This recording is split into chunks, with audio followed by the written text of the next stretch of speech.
Welcome to the Run Radio Podcast. My name's Trina. My guest today, you may have heard her on the Contributor Corner every weekday, Wednesday, with her insight on just being an entrepreneur and balancing life. Billie Wiegand with Mountain Pine Studios. Welcome. Thank you so much for having me. I'm so excited. We met, like so many people do, through networking, which can be such a valuable asset. So let's move back, though, before you got into networking. How did you kind of get to this stage of entrepreneurship with it? You knew you needed networking. So my husband and I had started this company back in 2019. He was head spearering the whole operation. I was just a pack mule. And whenever I had made a career transition to being more present with my kids, being more aware of my weaknesses and trying to improve that, I had found great joy in being part of photography and videography and seeing the impact it has for individuals and organizations as well.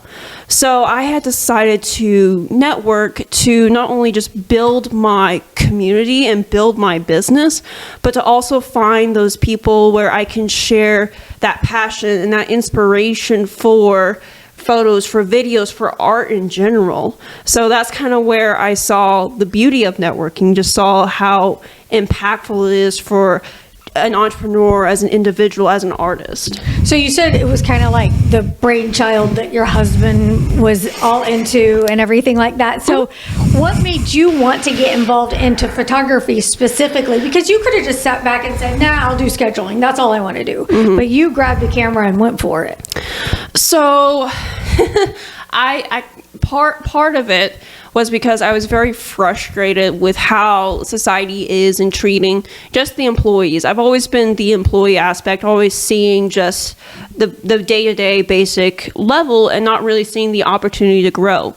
And my husband was getting more and more weddings, and they were looking for both a wedding videographer and photographer.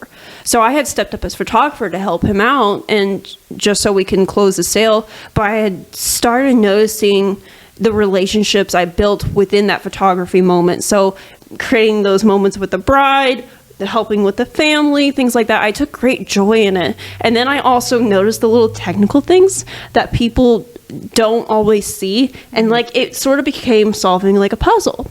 And then as I further and further with networking with the business, I had saw just incredible beauty with photography and just inspired by so many other photographers out there. There's a lot of great talent out there. Parker Wallabeck is one I enjoyed seeing his work. Peter McKinnon. There's so many other great ones out there that just inspire me. I'm like, hey, I can take this shot too. Because in the shot, it's more than just the colors, the composition. It's the moment itself. It's the emotion in it. And that's what, when I fell in love with photography, I'm like, dang, like this is such an incredible thing, such an powerful thing that we kind of just take for granted nowadays. And so I love sitting with people and letting them know about this passion and educating them about the art itself. It is an art, and it goes into the whole, so many people use the word storytelling. And it is all about capturing how much you can tell in a click. So what are some of the favorite things, storylines that you like to try to get and freeze into a time frame? So whenever I started, I'm a young female with 2 small kids. I'm already going to be opt for families, especially families with young kids. And I usually go up to the families and let them know, hey, I'm not going to try to pose them. I'm not going to try to tell them what to do. They don't know who I am. I don't really know who they are. We're just going to have some fun. Those are the moments I look for. I look for the authenticity. I look for those moments where I fear could not be captured again. Because there's moments and expressions that we may have for just a split second, and that second is gone because we're not guaranteed forever. So being able to anticipate that moment, helping guide those emotions, or kind of leading them on into, hey, this is a big, incredible moment for you. how do you want to express it? And obviously you're not standing there and telling them this information. You're kind of just observing everything around them and capturing what you observe. That's my preferred photography style. I love candid. I love lifestyle. I love cinematic. Those are my top 3 go-tos whenever I'm doing a photography or videography session. There are so many different types of photography. I think in a quick thought, people think, oh, of course there are. Yeah, you've got, weddings, and you've got birthdays, and you have senior pictures, but it's so much more than that. And I learned so much just from you that there are branding opportunities. You can work with product. Go ahead and kind of break some of that down for people. Okay. No, I'm glad you brought it up, because one of the things I do to kind of further my knowledge is do conferences. So B&H had a conference last year about this sort of thing, where you just have a picture, and it might be a person in a dress. And the keynote speaker had said, what kind of photography is this? Is this portrait?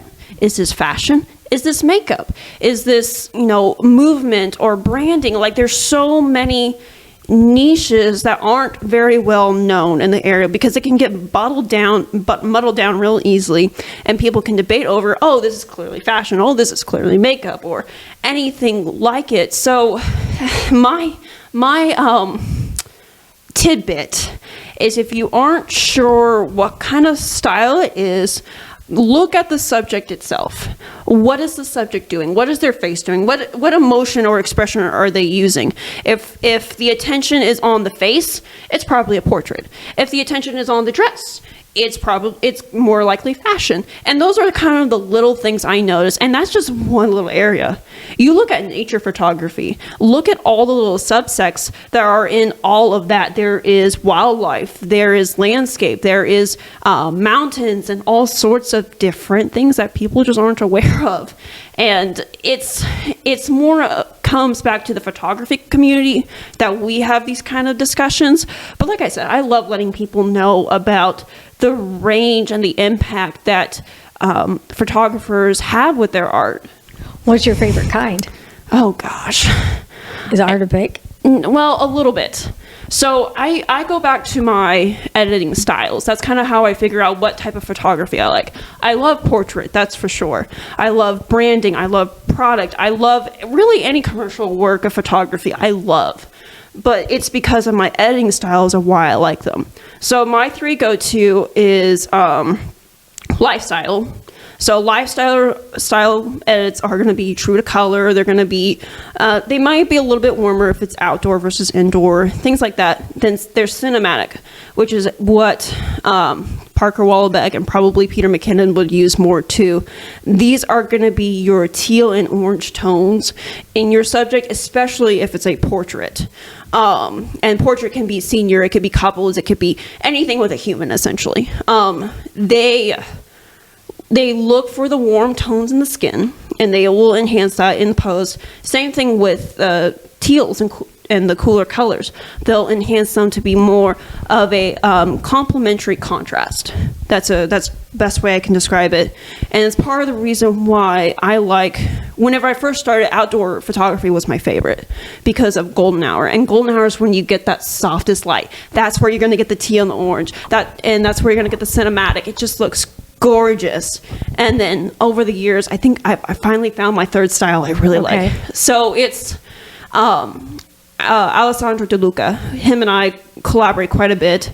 The Valentine's Day one is probably my favorite new style, which is a very moody and romantic style. It had a lot of warm tones and the reds and oh my goodness, I just loved it. Well, I thought you were going to say food because oh yeah, Alex does food and it is good. But so you loved the whole setting the scene of what you're going to take in when you walk through those doors. I loved it, and I had that anticipation because I knew how many couples we were going to have beforehand. I already knew what the food was going to be. I knew it was going to be phenomenal. Yeah. I was excited about the wine pairing from Casal Vineyards, and I just loved the whole thing. It was just perfect, and everything about it was just great. And I already knew in my mind what kind of colors I was looking for, what kind of expressions I was going to look. Even body language is a huge thing when it comes to photography because it has a big impact on your composition. Yeah.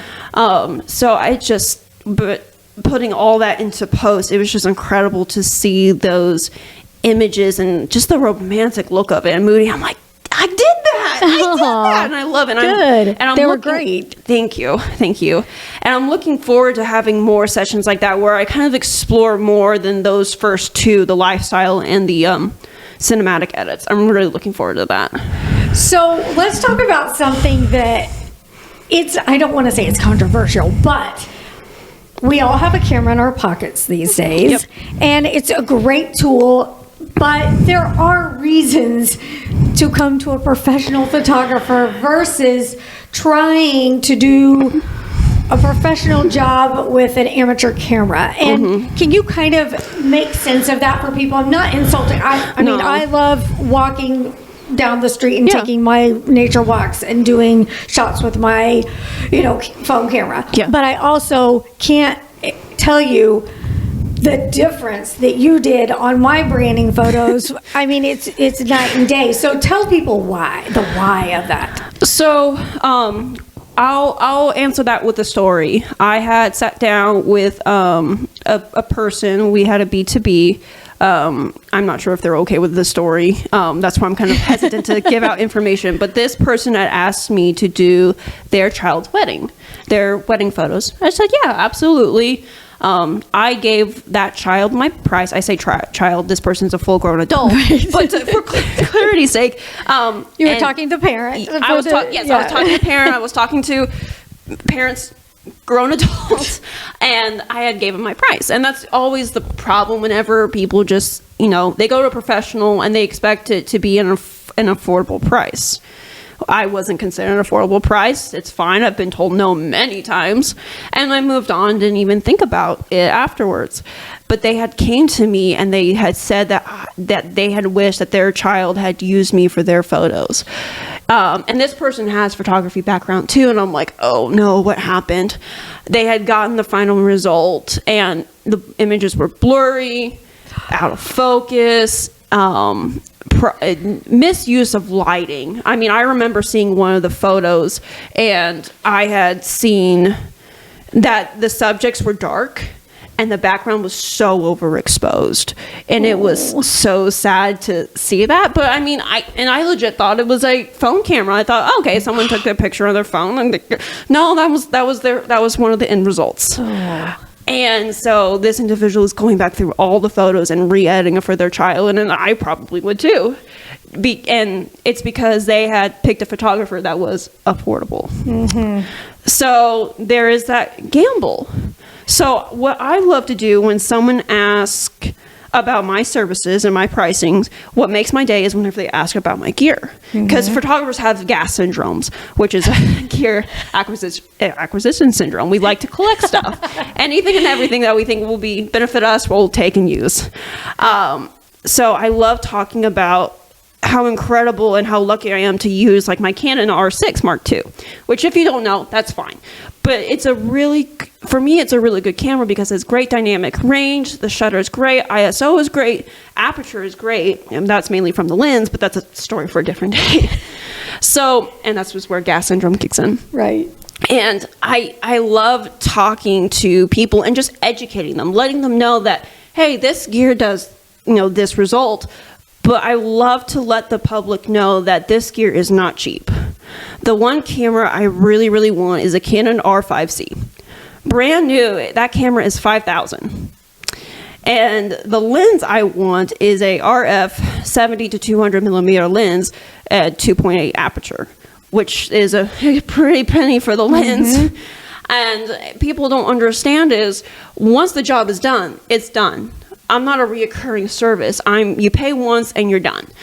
And there's been a talk lately, especially among the wedding community for photographers, that once the service is done, it's done. You have those photos for 20, 30, 40 years. It pays it for itself over time.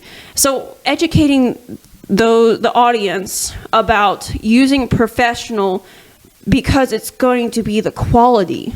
You're going to want the quality more so than you're going to want the affordability, because you're going to end up with a very angry parent whose child's wedding photos look terrible. Yeah. And they can't salvage them. One of the photos, and this one broke my heart, they got the photos back, and it was bride dancing with parent, and she cried. She had a tear come down, and you can't recreate that. You can't. No. So, and it was completely blurry. It was just not captured. So that's the thing I would let people know is you're gonna get what you paid for. You're gonna get experience. You're gonna get quality. You're gonna get people who are reliable. That's such a key thing in the creative service-based business that not a lot of people know is how reliable are they? It's more than just a portfolio. Well, and I think it usually takes a few bad people that spoil it for the others. There have been professionals that take advantage of someone who doesn't know what they're paying for, and they've gotten ripped off, and so then they're like, forget it, I'm not going to let that happen again, I'm going cheap. So what should they look for in a good price is right photographer? Okay. Gear for sure. That would be my thing. I care more about the gear, and I know that sounds dumb, but you can be an okay photographer with an okay camera, but get okay results. I would also be in a situation, which is my second point, look at their portfolio. Before you even message them, look at their stuff. What is their editing style? What are they more familiar with? So if they're posting on social media more about couples or kids or pets, that's going to be an indication to you that they're more familiar with posing and working with and just are really well with this sort of photography niche. That's one of the reasons why I love doing commercial work. It's just because there's such a variety available to work with individuals, because the thing about commercial is you kind of capture it all. Working with small business owners, you're capturing their story, their why, their how, where their goal is going to be. That's why I love it. For the commercial stuff, when we did our session together, Billie took some of my pictures for my just for my website and things like that, but you were like, bring some product, bring your headphones. And so you took these pictures of my shirt and the jacket, and they look phenomenal. So thank you for doing that. But that's something that I don't think that people maybe realize they can use to level up and kind of take to the next level. They may think at first, well, I am not selling, this widget that I made. You don't have to. There are other things that you can do for them. So maybe what are some of the other things that they might need to be aware of that you can do for them when it comes to not just portraits? So I do this with my business coaches, any kind of life coach or software coach or engineers. Capture the interaction. Capture the interaction, the moments you have between yourself and your client, because Alessandro had the greatest quote whenever I first got into networking, and that is, you are selling a story. You are selling a relationship. Everyone else can do the same thing as you are, and they may even do a little bit better. But the difference between you and them is they don't know that other person's story. And that is so true. And it's kind of nice in the photography realm because we know pretty quickly who we click very well with. And now starting out, it sucks because you kind of just need the person to be there for the portfolio and a little bit of money, especially whenever you're just starting. Because the thing with my story is I had gone from 9 to 5 in one day, had a job lined up, that job failed on me, and went straight into photography. Yeah. I didn't have a transition time, and at the time, we were wanting my husband to do it full time. Yeah. That didn't happen. I'm here, and I'm running the show. So to those who don't sell like a physical product, so service-based and technology, things like that, the interactions between the people are going to be crucial. And also just moments where you are yourself. So if it's a person who loves nature walks, incorporate that into it as well. So that could be your setting, that could be your backdrop. Because whenever we worked with yours, I asked a couple of questions. One of them is, what color do you want? And that's just to make sure it aligns with your vision and your goals. So with family photography and newborn, you already know what the goal is. The goal is to capture those sweet, tender moments. And those are super, super fun for me. But after doing this for 5 years, I love it, and I love more challenges. And that's where I get that in the commercial realm a lot is, okay, this person wants to incorporate a royalty theme. So trying to figure out royalty themes within our Southwest Missouri has been fun to ponder over and things like that. And also with new photographers out there, we're kind of all just kind of a catch-20 because we don't even really know what our niche is until it's presented in front of us, which I had this conversation with Heather Noggle when she was still part of 1 Million Cups about, I'm kind of just doing anything I can. And she kind of just said that as an encouragement. And she said, you'll figure it out. You have the skill for it. You have the eye for it. You'll figure it out. And I'm like, oh, thank you, Heather. Yeah, she's fantastic. And I think that's that's so much wisdom right there that every entrepreneur needs to realize is that you best be ready for the trail to change directions. Oh my gosh, yes. Because it probably will, and that's a good thing because you're settling into what fits you more, hopefully. Hopefully. How has your professional photography changed the way you take casual pictures? Gosh, I'm so nitpicky. I hate being in front of the other lens just because I know what I'm looking for. I'm looking for light. I'm looking for shadows. I'm looking for things in the background because I really don't want something sticking out of my head or into my head.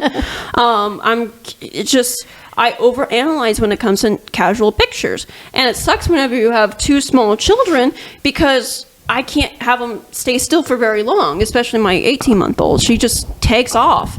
And she's, unfortunately, the more photogenic one. So you're definitely getting those natural fly by the seat of your pants pictures. Oh, my goodness, yes. Oh.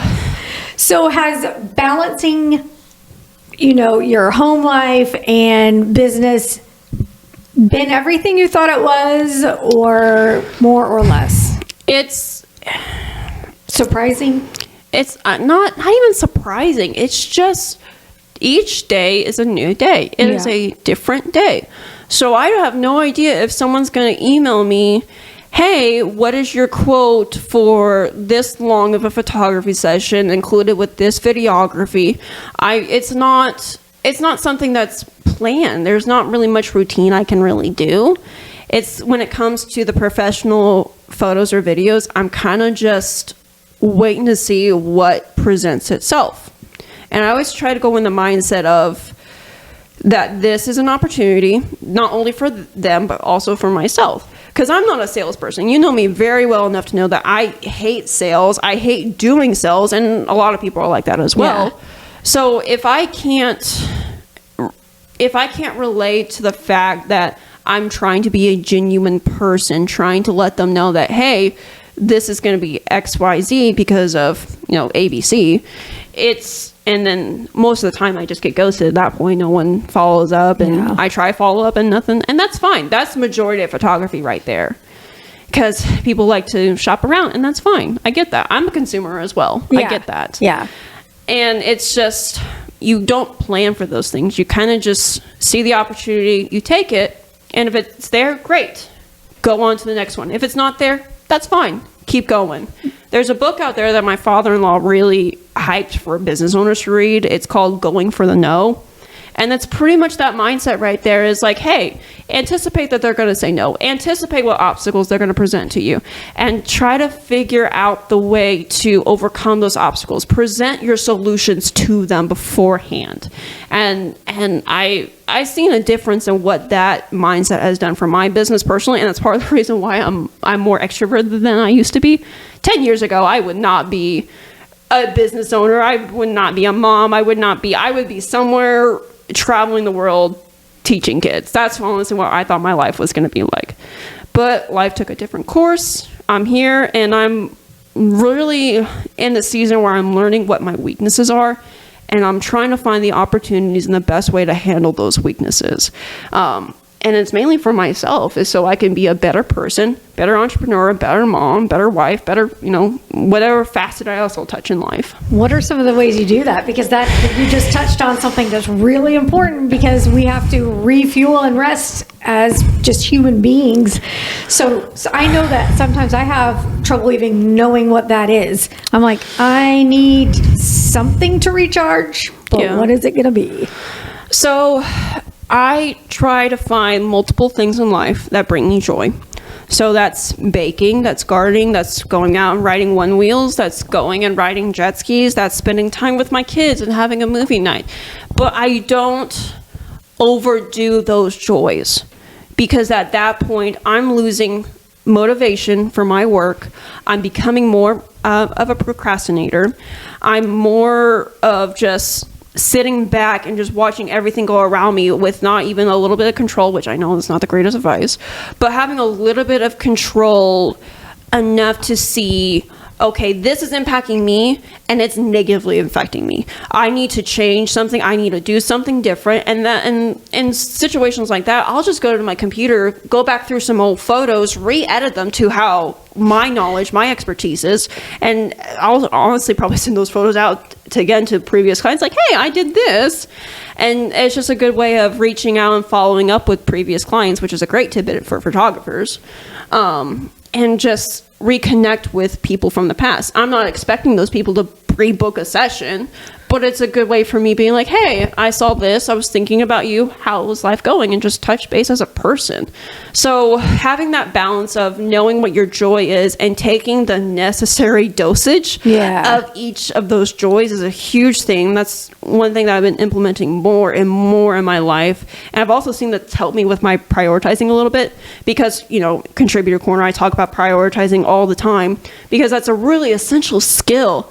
Time management is an essential skill, and there's several other soft skills that are super important to being a business owner that I don't think we realize, oh, this also impacts my personal life as well.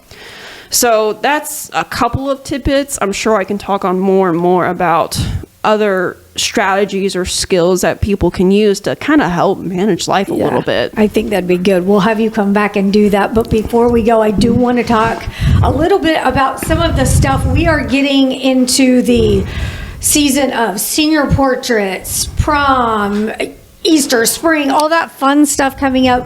What are some things that you're ready to be doing and some services that you want people to know that they can get in touch with you about? Yes. So definitely senior portraits are incredible. I love those because those are the closest creative sessions I can get. Yeah. I love being creative and really just highlighting whoever the subject is. So I had talked this with you. I have a potential senior who has a very dark aesthetic. She's very much likes the moody, like a Wednesday from the Addams. Yeah. She very much has that aesthetic, and I'm really liking how her mood board is. And so that's one of the things I do. I like to create a visual and show them to people, like, here's kind of what to expect. And I love doing the senior portraits that way. I also like doing the spring family photos. I really do. Anything outdoors is something I love to do. Outdoor weddings are fun. I'll always take a wedding. I'm a sucker for weddings. Yeah. I know there's a thing in the photography world where weddings are you either love them or you hate them. I'm kind of in the middle. I'm like, I hate the stress that goes into it. But man, I love being able to interact with the couple and being able to like, oh, I'm part of your life now. Thank you. Yeah. Commercial, I'm always up for, especially like the branding sessions where it needs to kind of just update the business face a little bit. Another really good piece of advice I received through networking was you are the face of your business. Mm-hmm. So I'm always down to helping small business owners, medium-sized businesses, large. I very much have an international heart. Mm-hmm. So if there's always an opportunity to do outside work out of Missouri, I think I've done 2 destination photography sessions. One was a wedding and one was nature. Mm-hmm. I got stuck on a mountain. Hey, that's a story for a different day. But I really like doing destinations, and just I really like being a catch-20. It's not my long-term goal by any means, but those are definitely my favorite type of sessions to do. I'm trying to think if there's anything else. Pet photography is also fun. I get to play with fur. Yes. Fur friends are fun. Yes. You take a good reptile too, wouldn't you? What? I'm not a huge reptile fan, but that's a story. Okay. Maybe fur only. All right. Where can people go to get in touch with you? So best way to get a hold of me is sending me an email.